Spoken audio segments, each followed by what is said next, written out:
everyone, it's Amanda with Rainbow Wedding Network and Same Love, Same Rights, and I am excited to be doing another weekly vlog for you. I did a vlog a couple of weeks ago about some legislation that is happening here in North Carolina. I did get some more information looking online. I visited a site called indieweek.com and the legislation updates. They have introduced two bills. One is the Senate bill, and it's Senate Bill 272, and one is for our House representatives, which is House Bill 361. These are basically going to define marriage in North Carolina as being between a man and a woman and completely blocking out any other form of representation for our community. Equality North Carolina has been doing posts and emailings and things like that. Now is a really good time to call your legislation, call your local representatives, let them know that you are for marriage equality and you do not agree with writing discrimination into the Constitution. Looking at this, it looks like a group of 22 senators were the one who introduced Senate Bill 727.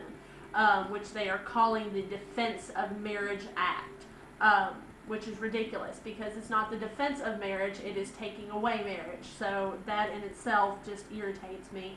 And apparently one of the co-sponsors is Senator Neil Hunt, who is a Republican from Wake County. So if you live in Wake County, please call him up and let him know that you oppose the bill that he is sponsoring. It's a really good time for North Carolina to get involved. We work here at Rainbow Wedding Network every day trying to achieve marriage equality, and now it's happening in our state. Equality North Carolina is doing an awesome rally outside the state capitol on March 24th. A few of the staff members from Rainbow Wedding Network will be there. We will be out there helping support Equality North Carolina. We encourage everybody in the state and everybody from every surrounding state to drive into Raleigh and protest. There's been a little discrepancy on how many supporters showed up for the opposition. It's either between 1,000 and 3,000. I think they're just overzealous and they probably only had 1,000 people show up. But it's the religious right that came out and was trying to oppose marriage equality, and it's wrong. Basically, that's all I can say about it, is we should not let the religious views of one religion determine our rights and responsibilities as a country.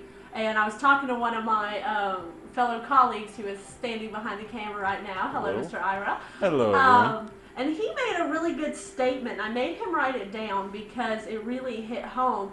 And basically, what Ira said was, our government and our elected officials need to remember that their fundamental role is the protection and the preservations of these rights of the people.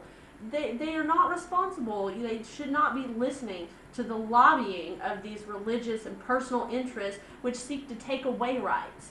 The whole point in founding our country was to determine that no religious group would ever determine the rights and responsibilities of the minority.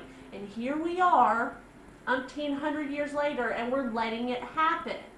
There's no reason for this. We're supposed to protect human rights and honor human rights and not let the majority decide the rights of the minority. So I figure that if we can really separate church and state and stop letting the religious effect come in and determine my rights and responsibilities, there are lots of religions out there that support same-sex marriage. And from what I hear, the Religious Coalition of Marriage Equality will actually be at the protest on March 24th. So go visit Equality North Carolina, register to show up at the event, visit SameLoveSameRights.com. I've got an open forum going. I would love to know if you're coming. I would love to know your views. Just stop by and visit all of those, and I'll have the websites at the end of this vlog. Thanks so much for your, hope you have a great day.